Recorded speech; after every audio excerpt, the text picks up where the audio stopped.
Por mais longe que a gente vá, tem uma conexão que fica no interior de nós, a conexão de onde nós viemos. Eu acho que isso resume-se pelos momentos, as oportunidades e as partilhas que tivemos com as pessoas que lá vivem.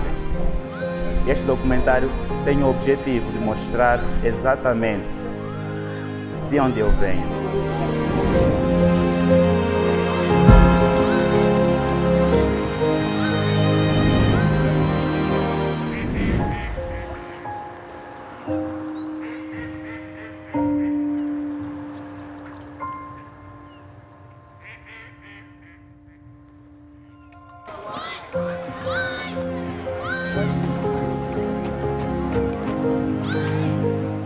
Lembro muito bem, como se fosse ontem, quando eu era criança.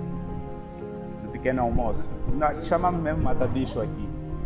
Comíamos algo especial para nós, a farinha museca. Uma farinha feita com mandioca. E esta farinha usa-se até hoje. Vocês vão aprender o mecanismo, como faz-se esta farinha. Vou à busca da mandioca, na quirima. Trago até em casa.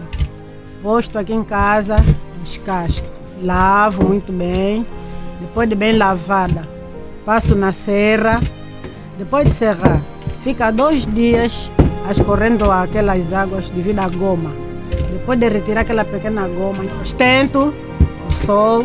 Depois de apanhar uma pequena temperatura, tiro e ponho no torrão, faço a farinha, que é esta.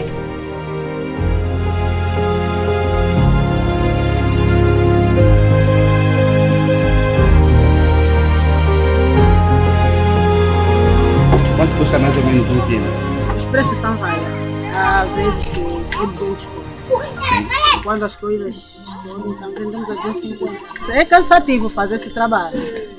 É muito cansativo, mas na ideia das possibilidades. Então conseguimos sobreviver com farinha. E as pessoas aqui gostam muito da farinha? Gostam muito mesmo. Têm comprado sempre. Sim. Às vezes em grandes quantidades. Sim. Eles também vão lá fazer. Algumas pessoas compram para revender depois. Revender também depois. E será que algumas pessoas em restaurantes, por exemplo, usam a farinha? Eu acho que Sim, para um mufete talvez. Sim. Um feijão de olho de pavo, uma ngonguenha. Nós os africanos gostamos até muito. Com tomate, uma saladazinha, podemos relaxar um pouco com a farinha. Com leite. Com leite. Tá bem. Relaxar.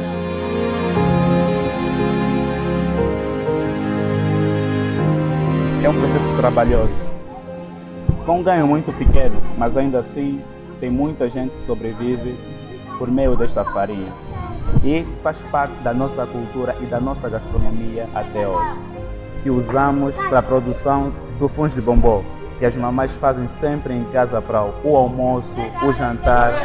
Esta é a produção da fuba de bombom que nos possibilita no final fazer o tão famoso fungo de bombom, que é a comida tradicional da região.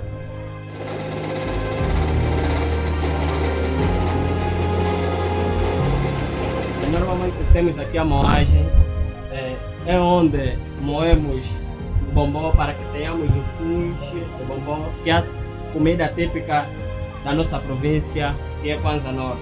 Pegamos a máquina, ela vai girando, pegamos a barreira do bombom, despejamos, passo a passo vamos empurrando para que a lâmina possa moê-la e depois descer e ficar regenerada. E por fim puxamos isso, sai o farelo, tapamos, sacudimos o pano e tiramos o bombom.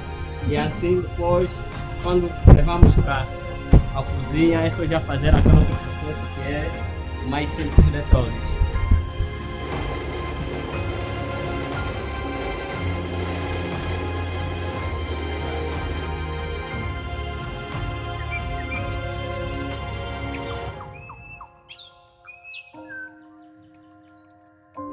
O futebol, uma coisa que nós praticávamos quase sempre, com ou sem chuva, descalço ou com calçado, com t-shirts ou não. Fazíamos bolas de saco, e várias outras formas de fazer uma bola, quando o assunto era jogar futebol.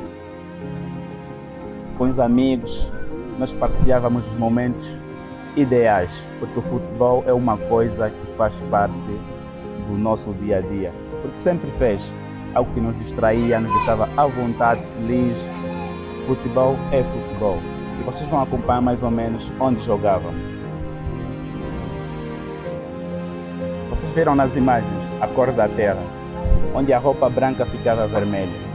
Com os amigos partilhávamos este momento, porque o mais importante para nós era a emoção, era aquele golo, a vibração, era mesmo futebol.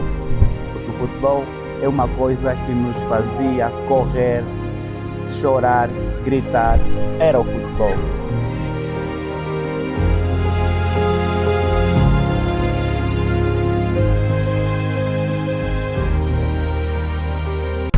Com a guerra civil em Angola, muitas infraestruturas foram destruídas.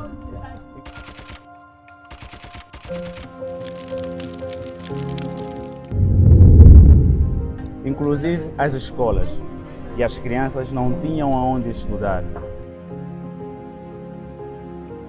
No final, o governo mudou várias coisas e começou pela construção de algumas escolas.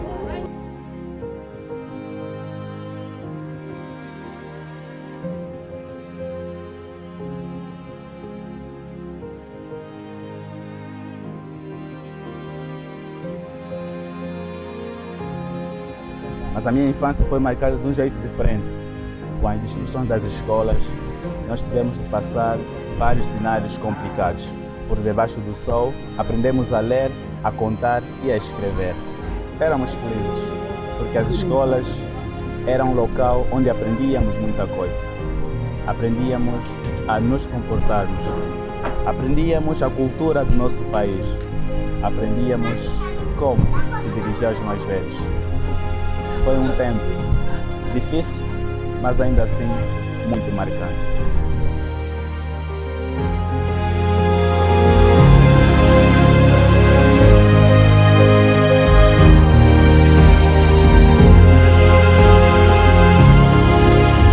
O tempo era difícil e muitos dos adultos não tinham o que fazer, porque não tinham um trabalho, mas ainda assim tinham como passar tempo.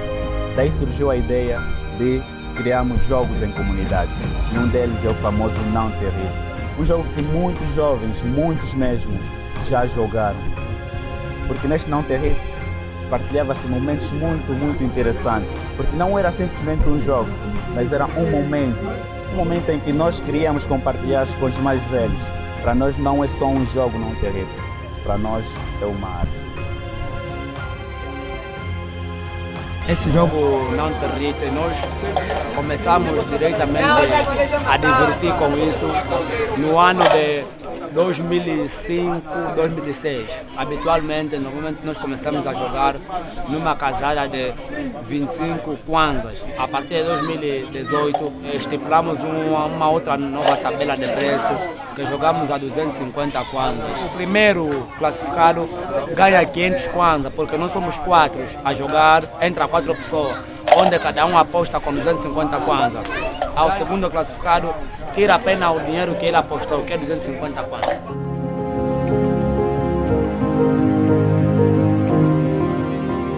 Depois de uma partida de futebol com os amigos, em que uma camisola branca ficava vermelha por causa da sujeira, a gente ficava com medo de voltar para casa, porque sabíamos que estaríamos de castigo. O que fazíamos então? Íamos tomar banho, mas num local especial e diferente, em uma manivela que foi criada há muitos anos atrás.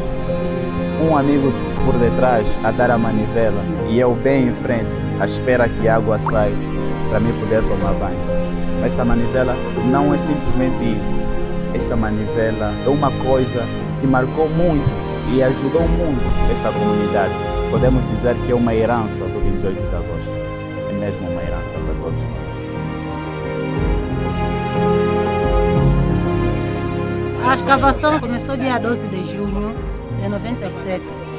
Utilizamos a água sem desinfetação Antes desinfetavam os senhores da manivela. Usamos luminar-se Depois de 3 anos, deixaram de estar a desinfetar. Nos deram só coisa de estar a controlar, deram a chave, deram a corrente, deram o que é preciso. Então, o partido Mantreiro foi responsável. Depois de ele morrer, então ficamos nós a responsabilizar isso.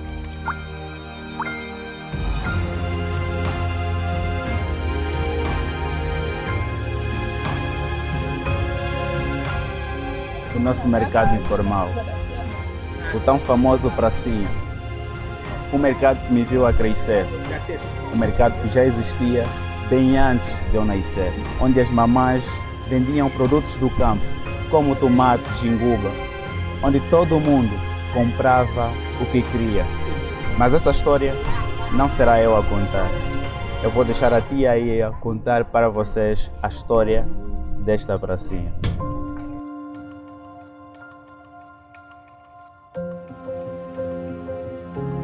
Quais são os produtos mais procurados nessa pracinha?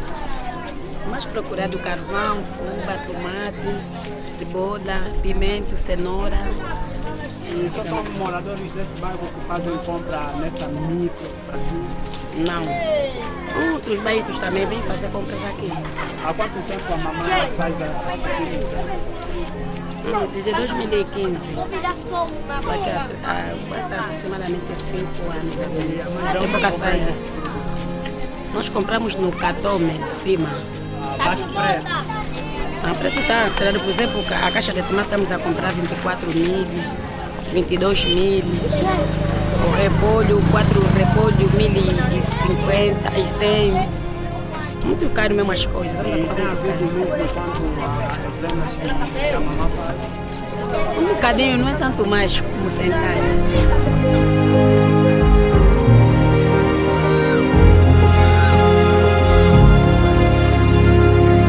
Residências do tipo de casas de adobe, né, neste caso, são feitas como faz-se o adobe com uma determinada forma, é posto a secar e depois de um tempo constrói-se a residência com barro, né? Nesse caso mista-se barro em forma de massa, conforme fazem o cimento e a areia para formar a massa. Então formamos com terra e simplesmente e água. Então, com os adobes feitos por uma forma, constrói-se as casas de adobe. O que leva um indivíduo a construir uma casa dessa é as condições, né? Normalmente sabemos que as casas de blocos levam um determinado gasto, né? Já de adobe, usando a nossa terra e água, economiza muito mais. A forma que é formado o tal adobe é feita de madeira e pregos. É muito econômico isso? Será pagam o local? Não são pagos locais, né? Normalmente procura-se um local em que não é habitável e que tem também uma espécie de um armazenamento de água, então é muito mais fácil fazer o adobe, né? E depois procura-se o transporte para trazer nos determinados bairros. Em questão de durabilidade, quanto às residências de bloco e de adobe? As residências de bloco, como podemos saber, são mais duráveis, né? Devido ao o ferro, o cimento e a areia que constituem o mesmo. As de adobe também têm uma duração, né? Mas as de bloco duram mais. Temos casas de adobe que passam 30, 40, 50 anos já. E qual delas há mais facilidade de se fazer a construção? Mais facilidade de fazer a construção são as casas de adobe.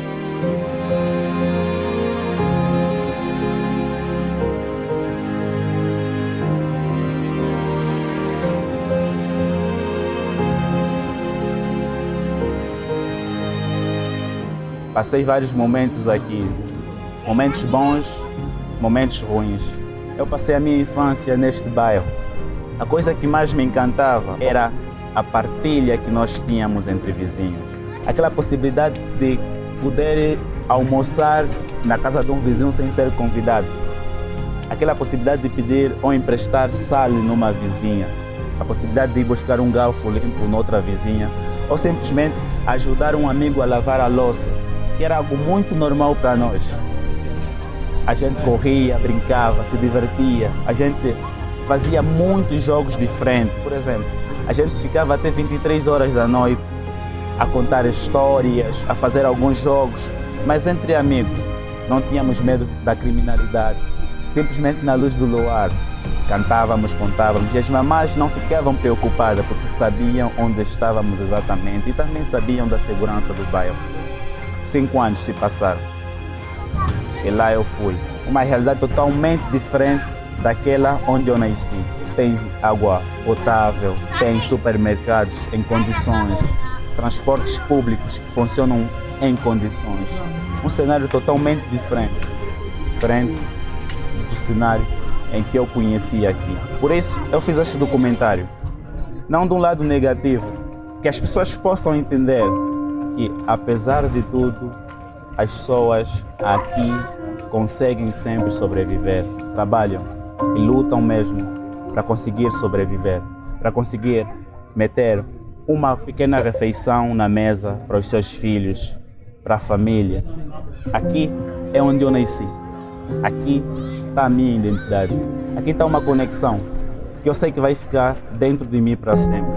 Uma coisa que talvez somente eu entenda, mas ainda assim esse documentário é uma forma de mostrar para vocês de onde eu venho.